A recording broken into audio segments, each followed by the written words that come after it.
شكرا يا ربي شكرا هديت قلبي شكرا نورت دربي شكرا شكرا يا رب شكرا يا ربي شكرا. You see, my brothers, you know what I love about the Sahaba?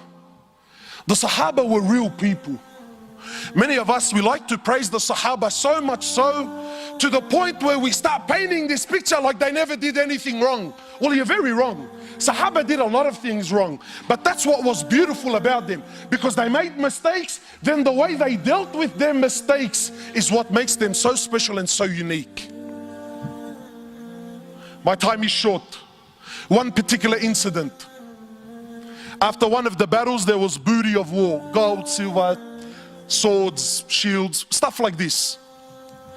So the Sahaba gathered, there's a lot of it, it's money. So they started sharing their opinions as to how they should distribute this wealth. And please don't listen to the story for the sheer entertainment of it.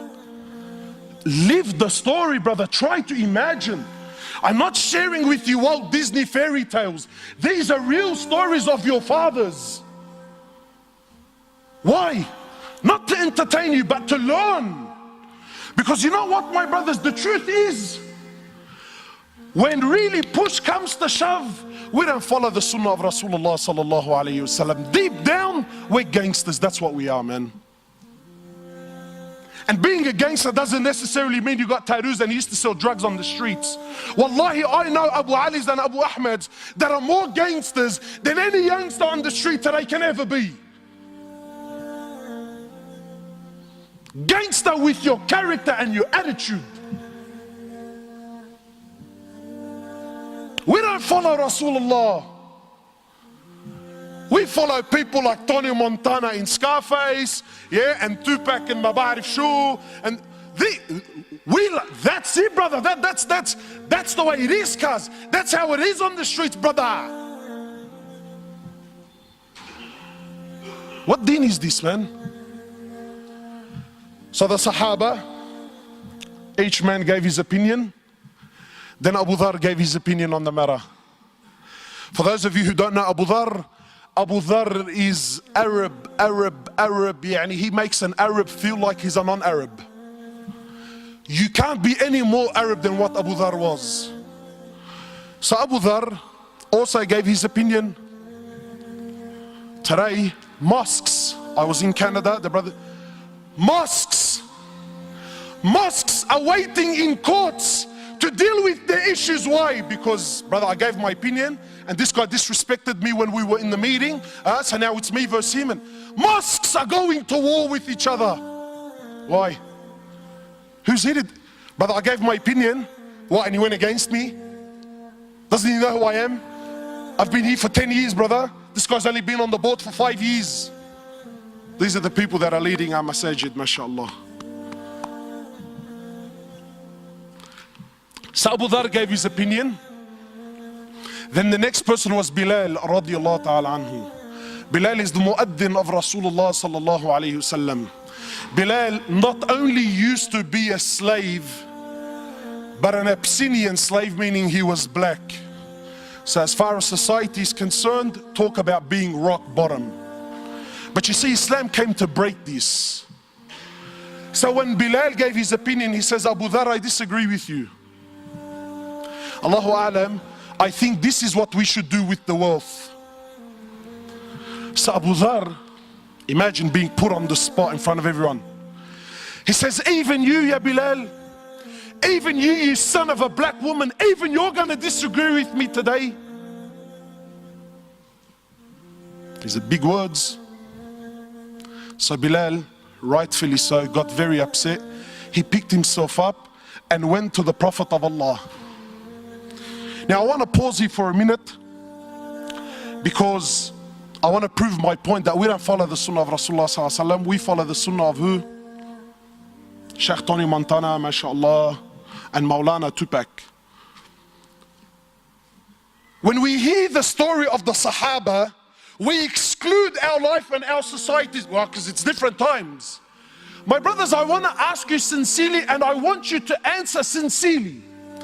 This act that Bilal did by picking himself up and going to the Prophet of Allah to complain. What is this act called in this day and age that we live in today?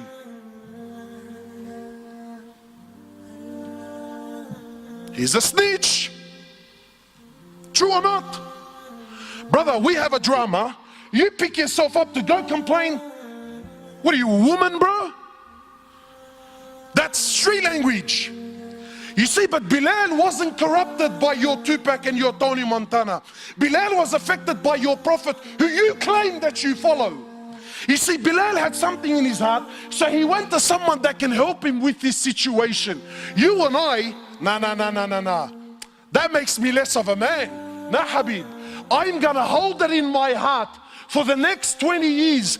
I'm gonna thrash him, backbite him, wipe the floor with him, slander him with any opportunity that I can get for the next 20 years. But I won't go to someone that just might be able to help my situation.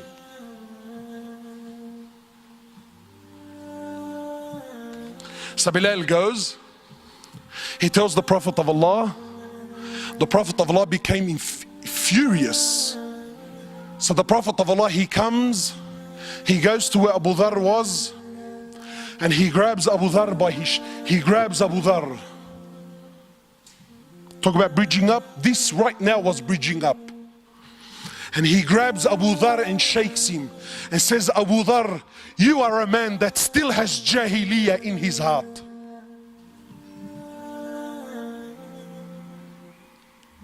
So what did Abu Dhar do? That little Aqday, is that what he said? Eid al-Quran, that's not what I said. Allah, wallahi, I didn't mean it like that, bro. See, let me tell you the difference between a man and a so-called man. A real man is a man when he acknowledges that he really was in the wrong, he admits that he's in the wrong. So Abu Dhar lowers his head. He understands that he hurt his brother. He understands he upset his Prophet. So how did he deal with the situation? Did he stop praying at that masjid so that I don't see Bilal? Because that's how we deal with our issues, isn't it? Did he? Abu Dhar radiallahu ta'ala anhu, after acknowledging that he's in the wrong, he picks himself up. He goes into the streets of Medina looking for Bilal radiallahu ta'ala anhu. Then when he sees and he finds Bilal, he goes to Bilal publicly. Leave this with me, publicly, in front of everyone. He goes to Bilal in front of everyone and gets down on the floor and says to Bilal, Ya Bilal, by Allah, I will not lift my head off the floor until you step on it with your foot. And let it be known right here, right now in Medina, which one of us today is the honored and which one of us today, Ya Bilal, is the dishonored one.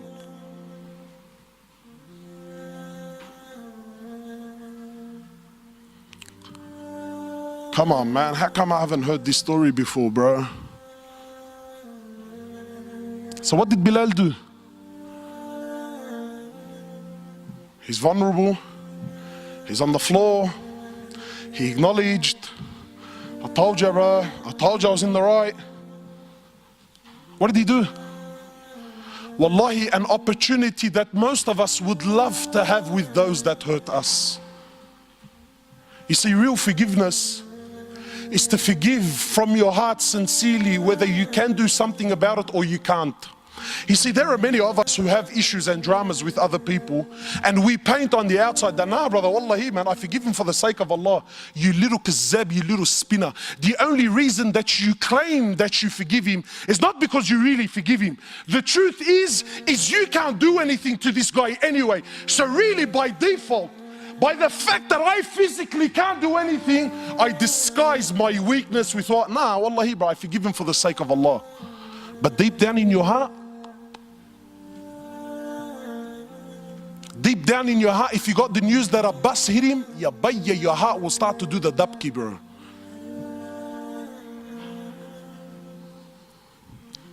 So some brothers tell me, cuz, listen, wallahi, bro, wallah, I forgive him. Wallahi, I forgive him.